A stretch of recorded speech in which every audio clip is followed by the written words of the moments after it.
La comunidad de voz, canto, expresión se construye con tu voz. Tu opinión es muy valiosa y me encantaría que dejes tus comentarios. ¿Qué temas te gustaría que trate en el próximo episodio? ¿Qué dudas tenés acerca de la voz? O simplemente compartime tu experiencia. Podés visitar mi página web www.magalisanchezalleno.com y suscribirte al newsletter para enterarte de nuevos episodios y recibir recursos exclusivos de exploración vocal y corporal. También vas a encontrar información acerca de clases de canto personalizadas, coaching en neurovoz y sesiones de musicoterapia y psicoterapia vocal. Activa la campanita en Spotify o en YouTube y suscríbete al canal para no perderte nada. Gracias por ser parte de este camino y darle voz a este proyecto. Este episodio es un sueño hecho realidad. Entrevistar a Diane Austin es algo que quiero hacer hace mucho tiempo. Este será el primer episodio que va a salir con video, porque quiero conservar como un tesoro todo lo que esta inmensa mujer transmite y enseña. La verdadera voz es la que está en profunda conexión con el cuerpo, con el verdadero self. Por eso, cuando ella habla, cuando canta y hace sonidos, hay que verla. El episodio está en inglés. Y espero que los subtítulos sean de ayuda. Pido disculpas una y mil veces por mi inglés torpe. Yo sigo estudiando mucho para mejorar la calidad de mis entrevistas. Conocí el trabajo de Diane en el año 2011. Leí el libro en una semana. Tuve la suerte de que un gran amigo, Nicolás Martinelli, que viajaba en ese momento a Nueva York, me lo trajo y lo devoré. Hice mi tesina para recibirme como musicoterapeuta en base a su trabajo y la relación de los desórdenes alimentarios. Y en 2012 pude viajar a Nueva York para conocerla en persona. Tuvimos varias sesiones y me enamoré profundamente de su trabajo, de su coherencia, de su marco teórico, su profesionalismo y de su energía y amor por la vida. Tuve que esperar muchos años hasta poder hacer la formación que dirige en Inglaterra, que voy a estar finalizando esta misma semana. Cuando terminé mi formación como musicoterapeuta en la Universidad de Buenos Aires, yo estaba muy perdida. No entendía bien a mi profesión y tenía cierta desilusión, porque yo estaba en la búsqueda de un trabajo profundo con la voz y hasta ese momento no lo había encontrado. Siempre trato de explicar lo mismo, no es una crítica a la carrera, sino simplemente mi propio proceso personal con la musicoterapia. Hoy, después de haber atravesado toda esta formación con un marco teórico sólido y coherente, siento mucho orgullo de mi elección y estoy feliz de ser una musicoterapeuta especializada en psicoterapia vocal. Diane Austin es la directora del Music Psychotherapy Center en Nueva York, donde ha mantenido una práctica privada en psicoterapia vocal, psicoterapia profunda y supervisión durante más de 40 años. Es profesora asociada adjunta en la Universidad de Nueva York en el Departamento de Posgrado de Musicoterapia. La doctora Austin desarrolló el primer modelo de musicoterapia basado en la voz, la psicoterapia vocal, y ha impartido programas de formación a distancia de posgrado en psicoterapia vocal en Vancouver, en Seúl, Corea, y actualmente tiene un programa de formación internacional a distancia en Austin Vocal Psychotherapy Model en Brighton, Inglaterra, y también en Nueva York. Ha impartido talleres en países de todo el mundo y ha publicado numerosos artículos y capítulos de libros sobre musicoterapia y psicoterapia vocal. Su libro, The Theory and Practice of Vocal Psychotherapy, Songs of the Self, la teoría y práctica de la psicoterapia vocal, Canciones del Self, fue publicado por Jessica Kinsley. Tuvimos una charla fascinante en la que ella habló acerca de toda la historia de cómo creó su modelo. También nos cuenta acerca de las técnicas más importantes de su modelo, como el vocal holding y el free associated singing. Y también jugamos, cantamos, hicimos ejercicios, nos reímos y disfrutamos. Espero que también sea un episodio de mucho disfrute y aprendizaje para ustedes. Comienza entonces Voz, Canto, Expresión, Podcast, un espacio destinado a la investigación, difusión, promoción y aprendizaje de la voz, el canto y la expresión. Si la voz es tu pasión, este podcast es para vos. Voz, canto, expresión. Well, Diane, thank you so much for doing this interview with me. Welcome to my podcast. It's an honor. It's wonderful to be here with you. Thank you. Well, this episode is a small tribute to honor your work because I need to say every time thank you for this model that you create. I was so lost when I finished when I went out university and everything around the voice and music therapy was like, I don't know, in two different roads, I would say. So when I found your book, that was mind blowing for me. So I'm gonna just shut up and I'm gonna listen to you. And if you could, I don't know, overview. I can just start talking, and if it's too much, you can cut it. It's never too much. I love to hear all your stories, because really I felt so related to you, how you start in theater and then teaching, singing lessons and having a box tissue in the piano. And I think there is a very beautiful story, because it's the path of a lot of people, a lot of music therapists also. Right. Well, so let's see. I came to New York to study theater, and I was in a big touring company of Promises, a Burt Bacharach. I don't know if people remember that, but I finally went on as the lead for like a week. Great. And I was terrified. And I only felt good when we got to a song. The minute I got into a song, I was like, oh, this is my island. I'm safe here. And then I had to go out and speak. And after that, it was like 6 months all through California, the tour. And I decided I don't want to act anymore. And I remember I started therapy when I came back, and I said, I don't want to act to have to feel something. I want to act my way through life, or I want to just be myself in life. And what I loved the most was the singing. So I had a whole singing career. And and then at some point I couldn't make enough money, of course, just singing. And around the city and everything. So I started teaching voice to make extra money. And I noticed the story you brought up. After a while, I started keeping Kleenex on the piano because I brought my theater background with me. I think that's another thing that's unique about the model. I would say, like, people would be coaching, and I'd say, well, who are you singing it to? And where are you in space? And what's the goal of this? What do you want to convey to this person or to this part of yourself?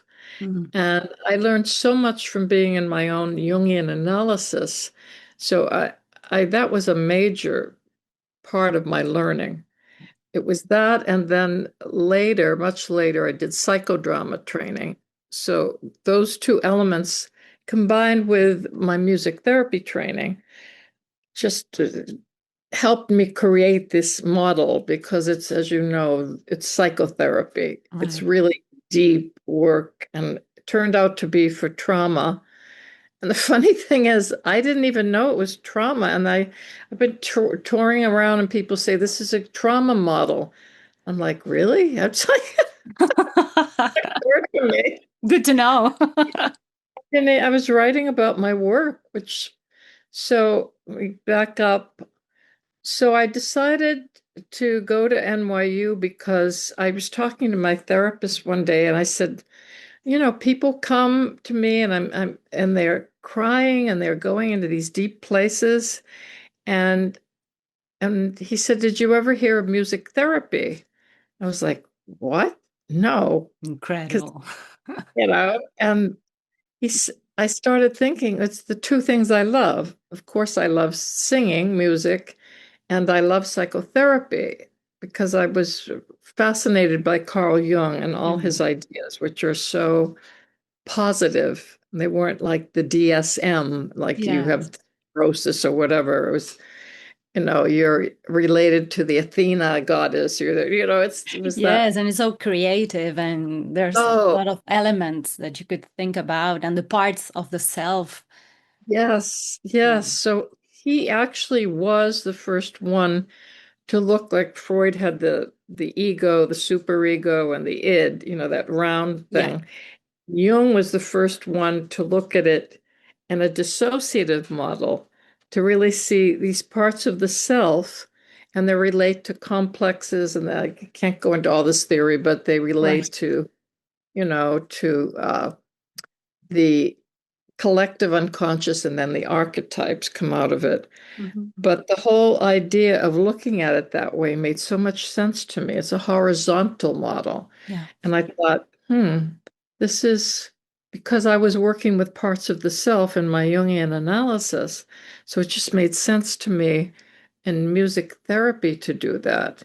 So I, I went to NYU, and everything was very synchronistic for me. I just decided to go, and the auditions happened to be the next 2 weeks, and it was like, oh, I just went, and then I got in, and it was Okay. it was like It meant was to meant be, to be, right? right? And things are synchronistic, that meaningful connection, Yes. uh, meaningful coincidence, they call it. It was just like that.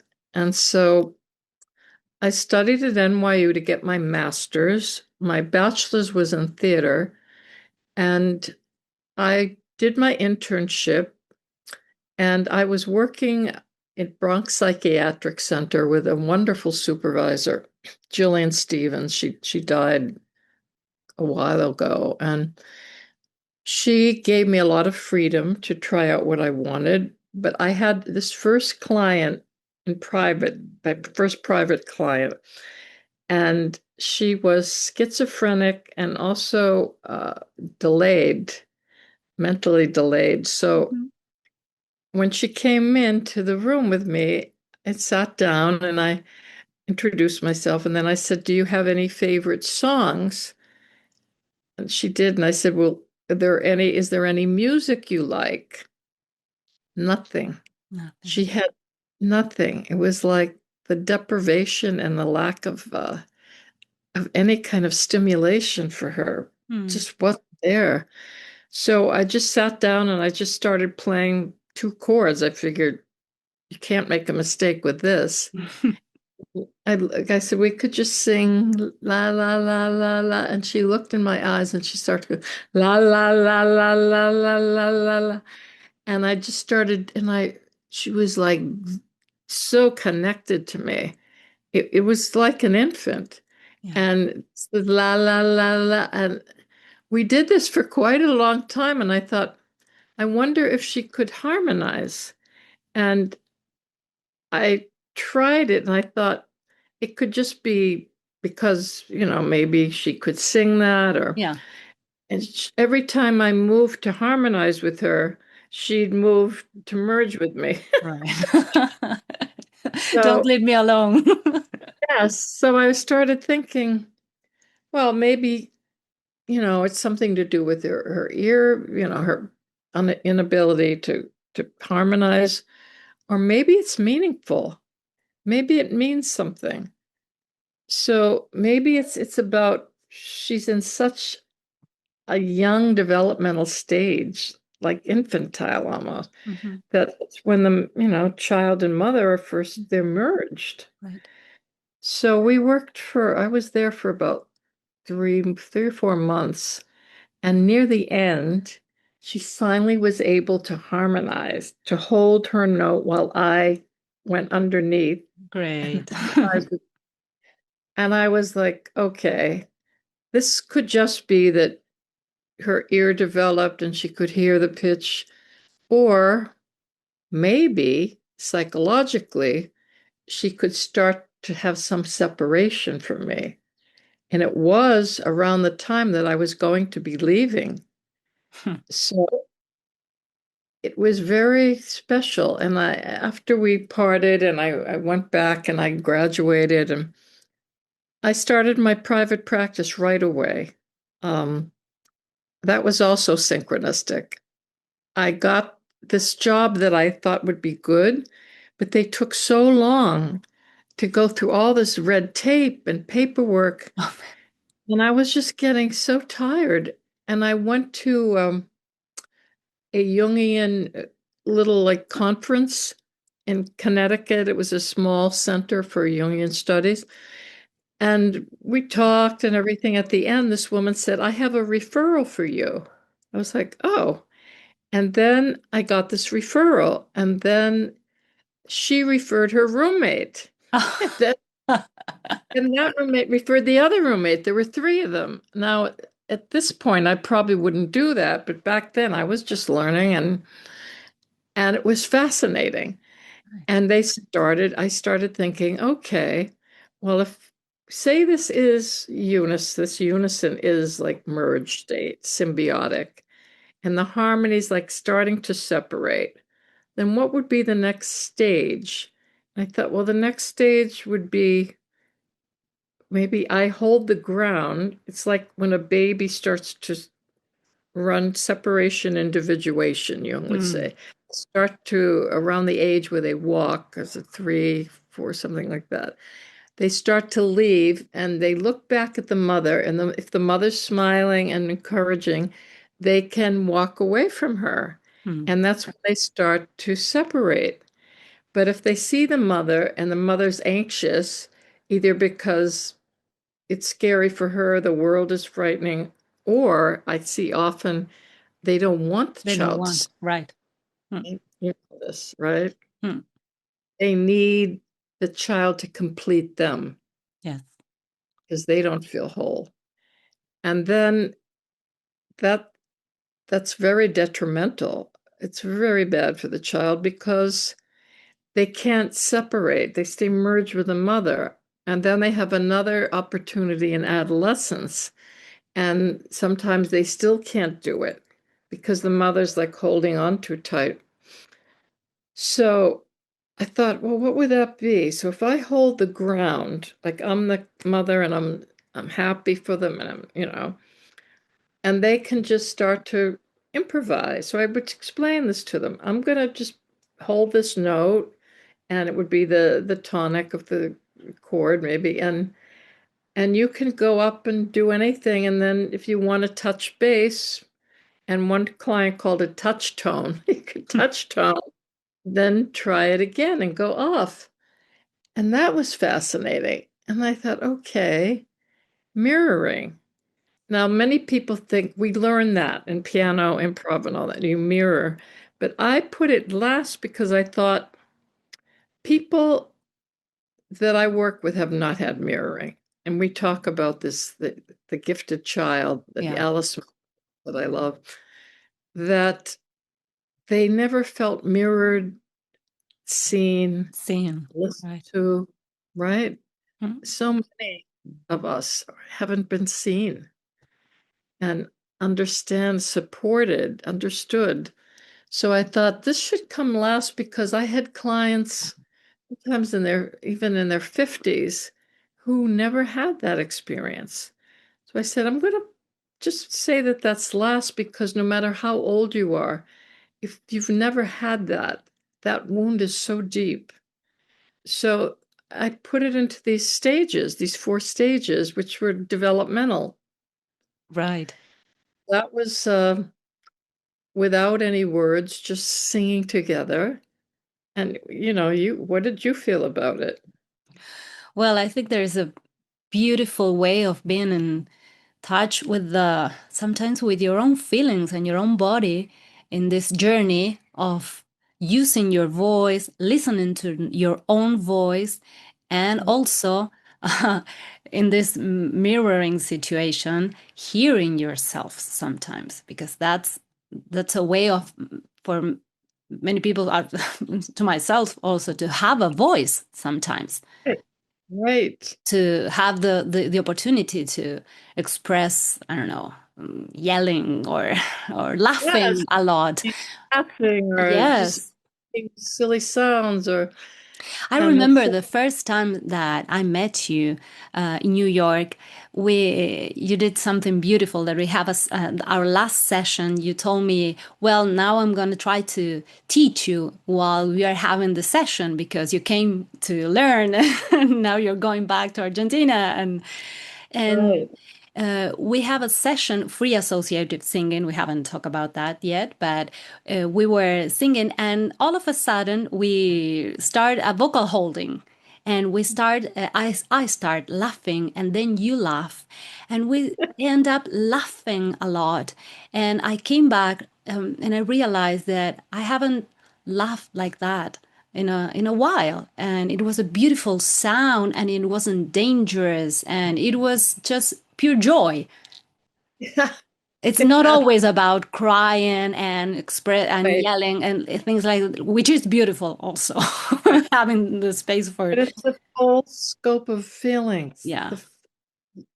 Yeah, and it's very interesting what you said about this model that for me it's beautiful because you start talking about connection, and this model it's about connection, and I it's the thing that I could say that it's all about uh, because in the university you read about the relationship with the therapist and that bond and those things, Right. but You read this about it. this is the whole body and your mind there, because you said something beautiful that maybe people in therapy for, I don't know, 20 years, they know about everything that they have, all the Right. All their issues. diagnoses, their Right. issues, but they are not, I don't know, in touch with the feelings of their injuries. And that's me. Yeah. Well, that's everybody that I work with. Mm, And I've had that myself. So I'm writing a paper now on the wounded healer because yeah, everyone in this field is a wounded healer, and probably everyone in any psychotherapy field, you know? And connection is so important because if you never had that with your mother, that mm, positive connection, then you're wounded. yeah, So in the unison, in the harmony, in the grounding, in the play, and it is mind, body, spirit connection. mm, So what you're talking about is you learn all this stuff. If it can stay in your head, you're not going to change. It has to be embodied. And when we sing, we're in our body. We feel the vibrations everywhere. We feel sensations like chills and our yes. And excitement. sometimes when people say, I want to find my own voice, for example, I want to know, yeah, what is my true voice or things like that. And I think that it's definitely not about the sound of your voice and how pretty it is. It's about this connection, this inner connection with yourself, and that Yeah, it has to be safe to go out in the world. right. Yeah. Absolutely. And people say that a lot. I mean, finding your own voice, to me is like also finding yourself. Right. What's your own voice? And that can be true in writing. I noticed I've been Mm-hmm. writing lately, like, is this my voice? Or am I just parroting something back, So it's finding your own voice is becoming an individual, becoming your unique self. And when we do this vocal psychotherapy is all about mind, body, and spiritual relationship to yourself and to others, right? Right. So, yeah. So after that, I I think it was probably from the psychodrama I was studying because I kept studying. I Yeah. graduated and I felt like, yeah, this is want to work in a hospital. I don't want to I like the some expression, meh. it just wasn't enough for me because I wasn't 22 or something. I was older. I already had a singing career, so I wasn't a frustrated musician that, didn't make it, and now I'm a music therapist. It was like I wanted something advanced because I had been in analysis for years by that point. So psychodrama training was very interesting, and I learned about the double. And I said, I'm going to try this in the music. So the client sings something, as you know, uh, and if they're scared, I said, just sing what you're feeling now. The sky is it's this blue sky or whatever. And then I tried doubling, which is repeating. And in psychodrama, it's very powerful because the person is heard and they're also mirrored, and it strengthens the ego, Right. your ego strength. If you've never had any of these things, your ego is fragile, you Mm. know. So then I started thinking, okay, how can I advance this even more? So I said, just like it's sung psychotherapy, I said, okay, I could double for a while, repeat it, and then I could do an intervention. So everything's done in the first person I. Mm. So if I do an intervention, I can tell them ahead of the whole thing. If you agree with this, repeat it. If you don't agree, change it. So I have to teach people this all the time. It's not about getting it right at Mm. all. It's about moving the process forward. So even if I sing, sing something, just sing anything. I'm so glad to be here with you. I'm so glad to be here with you, and I like to go to bed now. Um, no, I'm like to stay here with you. I change it. So if it's changed, the process goes forward, Mm. and it would be something deeper like, and I might sing, and I feel sad. And the client, if it's true, they'll sing, Yeah, I'll feel sad. Yes. I miss my home. Mm.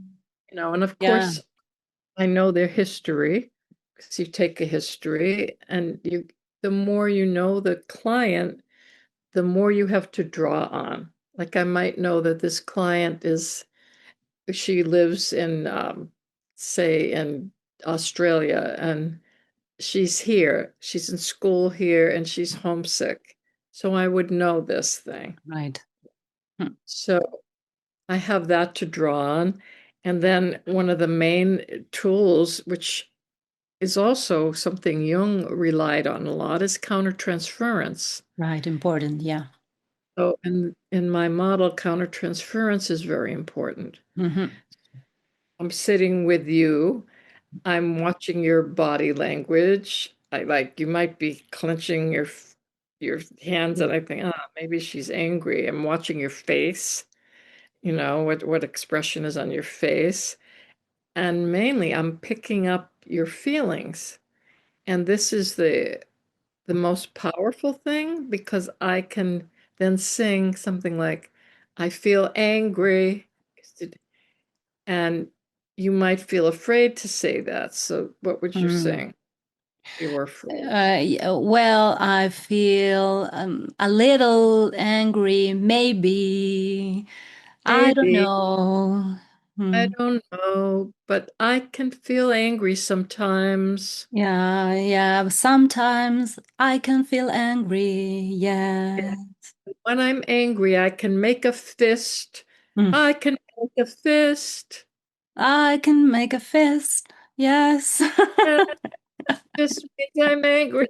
Yeah, so I can Yes. circle back and get through the resistance that way. Mm. Because this fear, you come to therapy, part of you wants to change and grow. The ego does not like that. The ego self wants to stay the same. So there's a part that will be resistant.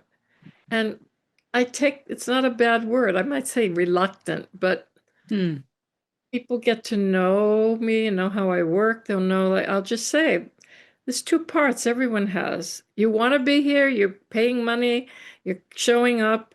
There's another part that's going to be scared. That, change is scary. Yes. And confronting these feelings you've never been able to have, that's scary. So we work on all that. So the countertransference is very important. And I write about this in my book. You know that it's a slippery slope because the therapist has got to have their own therapy. They have to be conscious. Yeah. Because to do that, you have to know, is this my feeling or her feeling?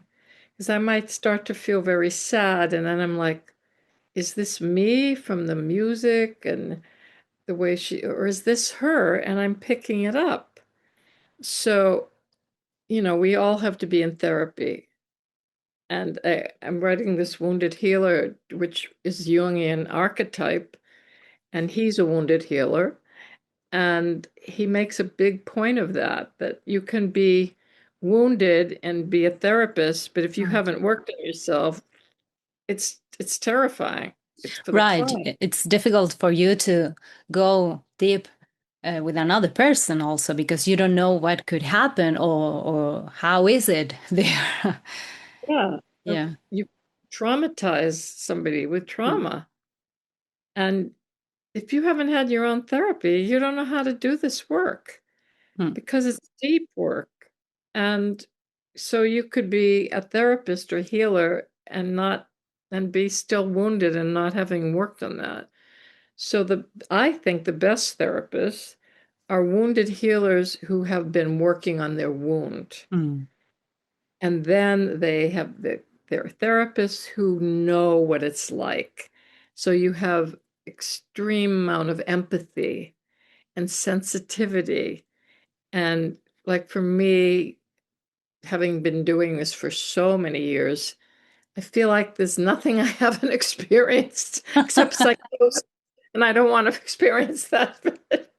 Yes, because sometimes people feel, I don't know, they felt they feel judged by their therapist also, like right. things like that. And it's beautiful how you talk about, for example, in this situation of being in therapy, how the sound of our speaking voice could be an obstacle in therapy.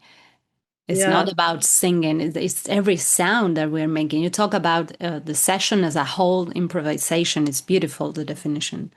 Yes, because I think singing is our main instrument in the field, and I'll come back to that.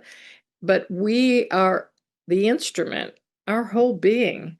So I think what you're referring to is during my dissertation study, I studied 3 clients, and it took me about 2 years, but I didn't care. I didn't need a doctorate. I already had a private practice by then, and I missed school, and I wanted to go back and learn and research more. And I noticed when I played the tapes back, there was one client, and my voice sounded judgmental when I was talking to her. I thought, oh my God, I couldn't hear it in the singing, but when we were talking, I thought, I sound judgmental. And so that was my countertransference. It wasn't picking her. So I had to work on that and think, what am I judging her for? And what's going on here? And I thought, well, she's very rigid and she's like the opposite of me. So that's hard. Or my therapist once said, if you can just pick people that are like you and work with them. I said, but I want to work with everybody that I can. It's right, a good fit. And I liked her. She was a music therapist, but I did judge that she was so uptight a lot of the time. I had to think about it and realize she's like that because she's frightened. And she was from another country. And was an adjustment to be here, and she had a lot of perfectionism. So the more I could take that in and realize, oh, wow, she wants to be perfect for this study. So it's making her fearful of being judged, not being right. So the more I could process my countertransference, I was able to be with her genuinely and accepting and not judgmental anymore. So yeah, so I say the whole session is an improv. The minute you walk in the door, how do you walk in the door? How do you walk in the room? You know, where do you sit? When I started therapy, I used to sit very far from my therapist, and there was a chair next to him. One day I said, "Do people ever sit there?" And he said, "Yeah." I'll try sitting there. And I realized I was so anxious about being in such deep therapy that and it was my first therapy, that I sat far away because I didn't feel that safe. It Yeah. took me time to feel safe with him. And that has to do with my personal history. So I learned all these things through therapy. My Yeah. best teacher was my own psychotherapy, and I really think that's your best teacher. And then working with my voice and learning things about the double from psychodrama. So I took all these things that I knew and put them together. Yeah, in a very beautiful and strong framework to work with the voice. Yeah, congratulations for that. I'm gonna keep saying it because I think it's really important because the everything around voice is fascinating. Those who are passionate about voice, myself, love everything about voice, and sometimes it's hard to, I don't know, found some boundaries. If you're in a singing lesson, if you're in a therapeutic session, everything is mixed up. So having you thinking around about the relationship and the connection with the voice and the body, mind, and spirit, and yeah, finding your own voice, your own self. There are so powerful definitions. Yeah, the psychological meaning of things. And having a model and also a technique Yeah. to be with. Different vocal holding, free associative singing. Free associative singing is the hardest thing. Mm, And I find that's the one people have the most difficulty with because you have to be a therapist, not just a singer, you right. know? Mm, You need to be a psychotherapist because what I was just doing with you was just a brief explanation, but you can hear how I have to know what's she really feeling, or I'm picking it up. And I know it's not me because I haven't been sad all day. And now I'm sad with you. And then I look for clues. And so I pick it up. And then I come into like with the anger. "No, I'm not that angry." And then I come back, sometimes I'm angry. Yeah, there's a mm, part of me that's angry. And that helps a lot. There's a part of me that's angry. So then it's easier for a person to accept it's just a part. I'm not anger. I'm not right. an angry person, but there's a part of me, of course. And there's a sad part, and there's a joyful part, and there's a silly part. And the more people work on this, and that's very Jungian, you start to see all these parts of the self that make for a complex person. Mm, I mean, you're never whole. We've always just people, you become whole. In Jungian terminology, you're never totally whole because we can never totally drink up the whole unconscious. There'll always be some things, that are still in the unconscious. But you become complete. You can become your authentic self. And that's really, I think, the goal. And like you said, it's not about having a beautiful voice. right. The hardest clients I had were the two opera singers I worked with. was really difficult because they Right. kept going with technique and wanting to sound beautiful. And to get them to just find what's a natural voice, because the definition of vocal psychotherapy is the use of the breath, natural sounds like laughing and making screechy sound, whatever, and and and the body and vocal improvisation, and we use significant songs, I call it, and Mm. all those things in a relationship with a therapist, a psychotherapist, and that facilitates internal and external change and growth. So, yeah, so that's the overall definitions. And Mm. then the main techniques or methods are vocal holding and free associative singing. And it happens fast. I mean, people come after a week of training and say, that was like 3 years of psychotherapy. Yes, it is. I know that. Well, now that you mentioned, we could talk about a little bit of the long distance training program. This episode will be available to listen to from March 15th. And it's just the Okay. day before we start Yeah. the last week of in Brighton of my training program. I'm already sad. No, we have a great group. We have such a great group this Yes. year. Yes, This it's is very special being around music therapists all over the world. It's a beautiful group. I learned so much. I love it. I did a distance training program in Canada. That was the first one, and this woman knew my work. She was a singer, and she invited me. She said, "You've got to do something, for the rest of the world, not just in New York." And she created this distance training program. And then Tina also read all my work, and she she talked to me. I was in Greece with people from the first training in Vancouver, and two of the people were Greek. They came to Vancouver, and so we were on this island. We met for a reunion, and I was doing this little workshop, and Tina was there, and I didn't know who she was, and she volunteered to work with me. Oh, And I didn't know she was from England. Her sister lived in Greece.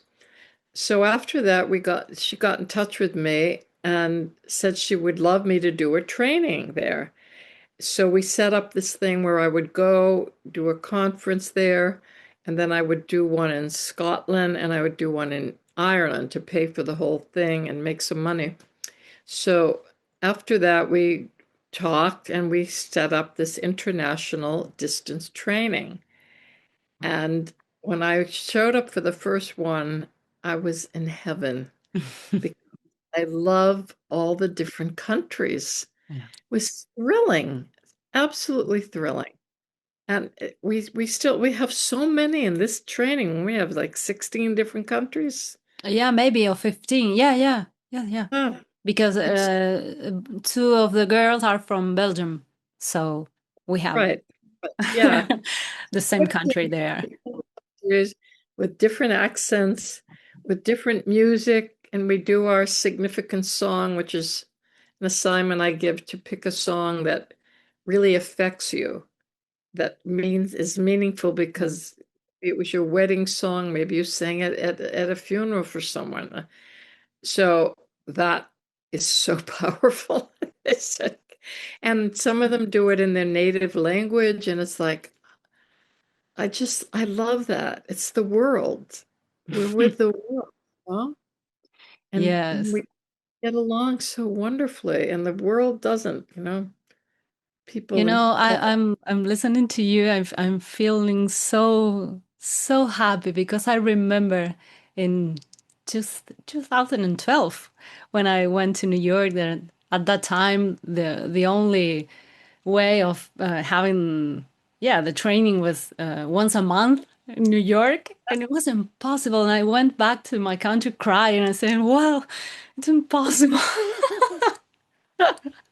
I know. And then I tried to Yeah, to invite you here to in Argentina, and it was also impossible at that time, and all the crazy economic situation of the country. And now this is happening, and it's beautiful. Well, I was so happy that you showed up, that you could come, Yeah. because it's doable because we meet twice a year and it's 2 years. So we meet 4 times for like 6-day intensive. And it's like we have one day off in the middle so people can recover. Recover, that's the word. And I need to recover. I Yes. really, and so it's twice a year, and that's doable. And then we have everything else online. That we have readings and discussions, and then we have supervisions. So you have to have an individual client, and that's changed. Canada, we didn't have that. And that was the new piece that was great. I mean, you have a client, you have individual supervision, and you have the group supervision, and you're learning in the field. A lot, yes, a lot, because there are so many situations that could happen that you're seeing them all there, and it's beautiful to see other people's work because otherwise you don't have that opportunity. And yeah, the way that everybody, I don't know, plays the piano or sing or have in this, or yeah, the way they they thought the intervention, and then we have the opportunity to talk about the work and to listen to you teaching about the actual work. Right. Yeah, you each learn from each other. I mean, the group learns from every person because the feedback I'm giving and the theory I may be giving, it works for everybody. Yes, I must say that it was a really interesting and new way of approaching a new, I don't know, program or learning something, because you always talk about having the experience is the most important thing. And I realized during these 2 years that I was more about reading a lot, reading all these books, this reading list. I read them all. And it's just, well, we need to talk about the theory and why we could have a, I don't know, a lecture about this work. Yeah, yeah, yeah. But you need to have the experience first. And you always tell us, think about yourself that you're learning, be patient with yourself because you're learning. And I came back from the first week, the first year, uh, with a whole new way of learning and finding my telling myself, just calm down, you're learning, don't. Yeah, and it's silly because I've been studying all my life, but it's so beautiful to have an inner voice that tells you, wait a minute, be patient, just go slow. And the theory came in a whole different way after having the experiential work. I must say that, yes, it's beautiful and completely new. You can't, what is really good is after the experience to go back to the book, and then it all clicks even more. Yeah. People read the book, and I think it's very accessible. It's Yes, not it filled with is. jargon because I don't know a lot of jargon, but it relates to people. People read it and they feel like it. Oh, I really felt that. That seemed like me, and you know. So, yeah, you need experience. We all learn experientially, I think. At Yeah. least arts therapists, creative arts therapists. That's how we learn. I think we all do, but it's uh, for me what's important to realize that sometimes you need to feel the permission to believe in yourself and believe in the experience that you're going to have, to go slow, that you're going to find out in the end. And that's That's the way you could build your own thoughts about theory also. Right, exactly. And, we find out the whole group has trauma, of course. By now I'm used to it. It's like, okay, I guess it's a trauma model. It is. And yeah, then a lot of people with trauma are perfectionistic. It's one way of dealing with it. Other times people just give up, but the people we get are really like, okay, I want to learn this. And they're impatient. They get impatient. And you get like 6 sessions, and then you get with another person six. Some people go to 8 sessions, and it's like, you can't do this, what I do in these sessions, and I have to keep saying slow. This is just a taste. Yes. So you understand being with someone, being present, reading them, getting used to your countertransference. But people want to, she didn't cry and she didn't go. She didn't cry. It's good. It's like, it's kind of a typical reaction that something is yeah, working. yeah. Especially since the people we have are very established music therapists. Yes. We have, a group of really, really good people who have worked a lot in the field. So they even expect more of themselves, Right. Yes. Yes. Yes. It's a good observation because it is. Yes. Well, I think that there is where you're, I don't know, taking your body, your whole self to learn that when you're when you're experiencing all these things like, oh, who am I? I'm not good enough, or oh, I'm trying too hard. Right. And we start off with the warm-ups, which I took some of them from my early theater training, because my bachelor's was in theater, and the sound and movement is fascinating to me because you can't make pretty sounds. And sometimes someone in the group starts to sing, and I'm like, no, they're Yes. going to their easy escape. It Yes. has to be like, well, just do it with me. We'll try Okay. to do like a sound and a movement. Okay, I'm gonna do this. I'm gonna do rah, rah. Yeah, we can't do it at the same time, but I'll rah, rah, Rah, ah, rah. rah. Now I take it and I change it. Rah, rah, ah, rah, rah, rah, rah, rah, rah, rah, rah. Now you pick it up. Rah, rah, rah, rah, rah, rah, rah, rah. Right. Mm, mm. I love it. I could, I could be. I love it so much. It's getting to the primal self and the primal feelings. And we don't have a lot, anger, sadness, joy, fear. And you start whittling down to these basic sounds and movements. And people, you start to get into animal sounds and movements, and it just frees you. Eventually, you start to get to your natural voice without all the teaching and learning, and get comfortable Ideas. sounding good. Because Yeah. a lot of, we're trained to sound good. Yeah. With a lot of technique. That's why I said the opera singers can be the hardest, because so much training, so much technical knowledge, right? Yes, of course. Yes. And sorry, a quick question about the piano, the use of the piano. Because sometimes I know that people ask you about why the piano and if there's a possibility of the use of another instrument. There's a whole explanation about this. Right. Because a lot of people, if they work in a hospital or someplace like that, they can't carry a piano. And if there isn't a piano, they have to work with a guitar, Right. which is okay.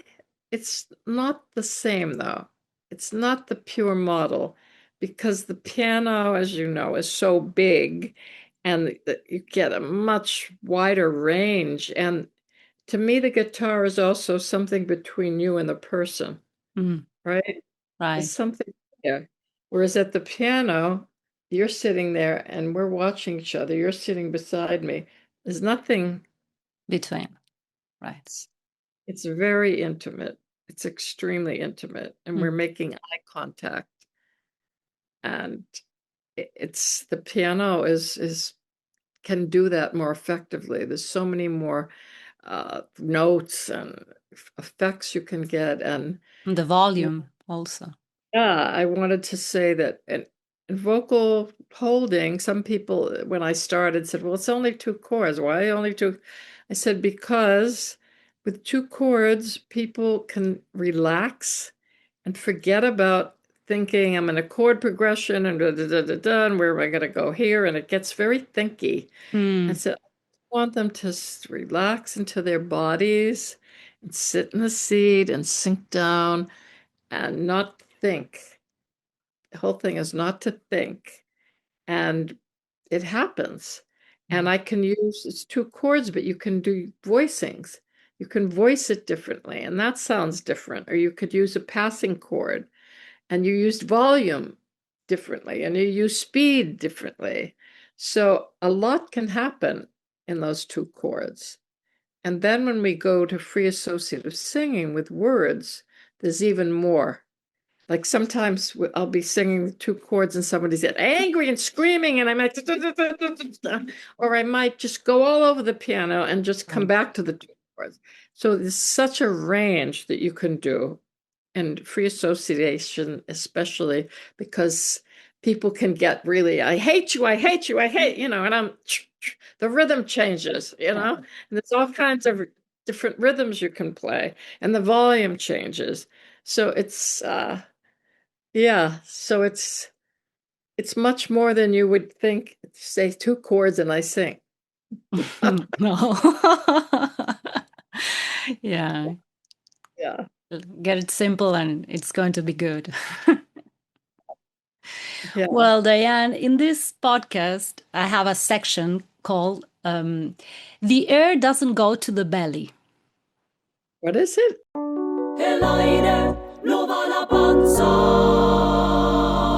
The air doesn't go to the belly. The air doesn't go to the belly. And What's this that? is just to, because I'm running an investigation about the power of this when in singing lessons sometimes in the conservatory, for example, people ask you to took the air to the belly and I don't know, push the belly, and how that could interfere with the sound. And I would like to know your experience about that, not just what we have to do. Back the diaphragm we used to learn. Ha, ha, ha, ha, ha. It was constricting and it bothered me. And after this time, I think when I breathe in, I try to feel it all the way to my feet. It goes right through. And then exhale the same way.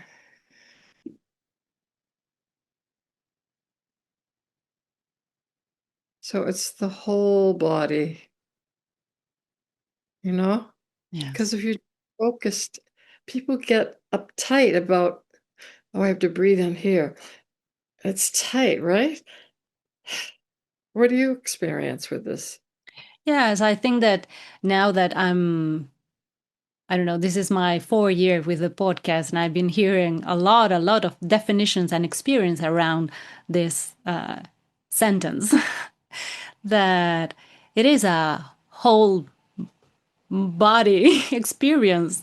And the less you think about the air when you're singing, the more connected you are with your whole with the whole situation, with your voice, or with what you're doing, like expecting. If your body isn't freed up, if you aren't comfortable in your own skin, Yeah. then you can't do it. And I actually learned a lot of this too from, I would say, meditation. And back in the day, I was doing yoga, so it's like, and then let the breath go all the way through to the ground, to the earth. Then you're pulling up water from the earth. And it just Grounding, yeah. Right? Yeah. And another thing I find sometimes when I'm in a group, I just find myself swaying a little bit. Oh. I love that tree image, like you're pulling up the trees you're bringing up water from the ground, and then we have that song we do, and your branches are reaching toward the heaven, and your trunk is stable, but this flexibility, it's that image has always been one of my favorite, the tree. Yeah, and how powerful are those group songs also. We haven't talked about that, but they're with me all the time. Yeah, they're simple songs, simple lyrics that are with me in my heart. Can you sing the tree one? Because we can't sing together. Remember it? Like a tree. I'm standing like a tree. With my roots deep down. With my roots deep down. My branches wide and open. My branches wide and open. Come like the sun. Come like the sun. Come like the rain. Come like the rain. Come like the fruit to the hands that are open. I am standing like a tree with my... Yeah, beautiful. I love beautiful. that song. It's a beautiful song. Yeah, maybe then I'm going to sing it to put it in a complete way. Yeah. Thank you, Diane. Thank you so much. Thank you for all your time and all the things that you share. And it's a gift. Thank you. Well, I love talking to you anyway. You're a spirit and you radiate warmth and love. Yeah. I'm so glad you're in the training. I'm glad too. Thank you. Y así termina la charla que tuvimos con Diane. En la descripción del podcast voy a dejar los links para que puedan contactarla y conocer más acerca de su trabajo, sus publicaciones y su programa de formación a distancia en psicoterapia vocal. Soy Magalí Sánchez Alleno y me despido hasta el próximo episodio. Buscando expresión.